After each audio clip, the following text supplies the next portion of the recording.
আমার প্রশ্ন হলো 6:30টায় প্রোগ্রাম ছিল। সাকিব ভাই বাংলাদেশের সুপারস্টার, তিনি আমরা যেটা শুনেছি তিনি সেটে টাইমলি যান।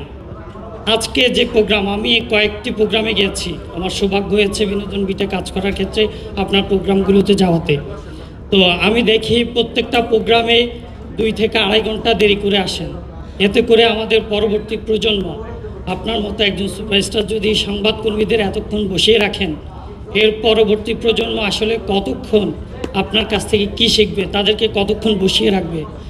ভাই উত্তরটা শুনে যান। যেটা হচ্ছে, প্রেস কনফারেন্স যখন একটা আয়োজন করা হয়, এর আগের প্রেস কনফারেন্সও সেম ব্যাপারটা হয় যে আমি কিন্তু রেডি ফেডি হয়ে ঘরেই বসে থাকি। এবার সব কিছু তো আর আমার উপরে থাকে না। দেখেন, আপনি হয়তো টাইমে এসেছেন, এই যে আপনি যেমন বাঙালি, এখানে অনেক বাঙালিই আছে। এখন জন্ম সনদ দিয়ে খোলো বিকাশ স্টুডেন্ট অ্যাকাউন্ট, নিজের বিকাশ নিজে কর। সো অনেক বাঙালি কিন্তু টাইমলি আসে না। সে এই বাঙালিদের জন্যই অপেক্ষা করতে করতে করতে করতে আমি তো বারবার জিজ্ঞেস করি যে ভাই আমি কি আসবো আরেক বাঙালির কাছে। সে বাঙালি আবার সেই বাঙালি আবার আমাকে বলে ভাই আরো কিছু বাঙালি বাকি আছে।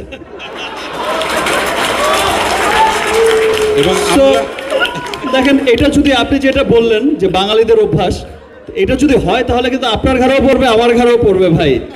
সো এটা সবাইকেই আসলে একসাথে হেল্প করে সবাইকে, সবারই টাইম সেন্সটা থাকা উচিত। আর স্পেশালি আমাদের দেশে যেটা হয় যে জ্যামের একটা যে ভয়ঙ্কর একটা চিত্র দেখা যায়, সত্যি সত্যি যখন নাকি দেখি যে অনেক সময় দেখা যায় যে অনেকে সিনসিয়ারলি আসার চেষ্টা করে কিন্তু অনেক সময় পেরে ওঠে না।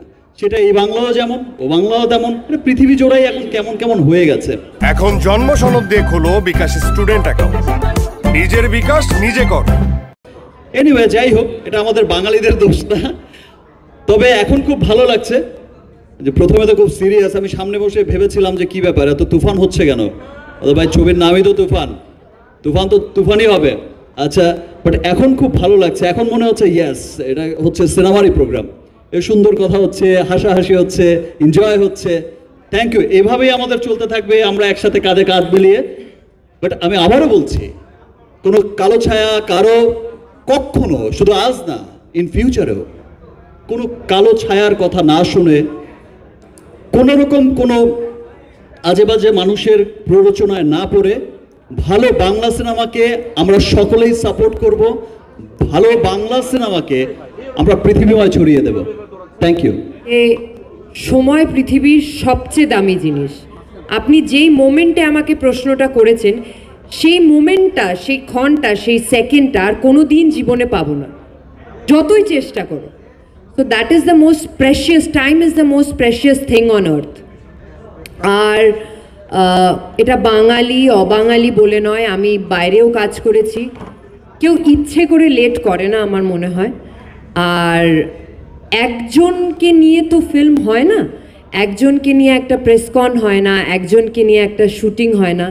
তো ওই যেটা সাকিব বলল, হয়তো কোথাও না কোথাও যখন আমরা শুটিং করি, আমি তোমায় বলি একটা এক্সপিরিয়েন্স, 9 ঘন্টা আমাদের ওয়েট করতে হয়েছে, 8 ঘন্টা আমাদের ওয়েট করতে হয়েছে। কেন জানো?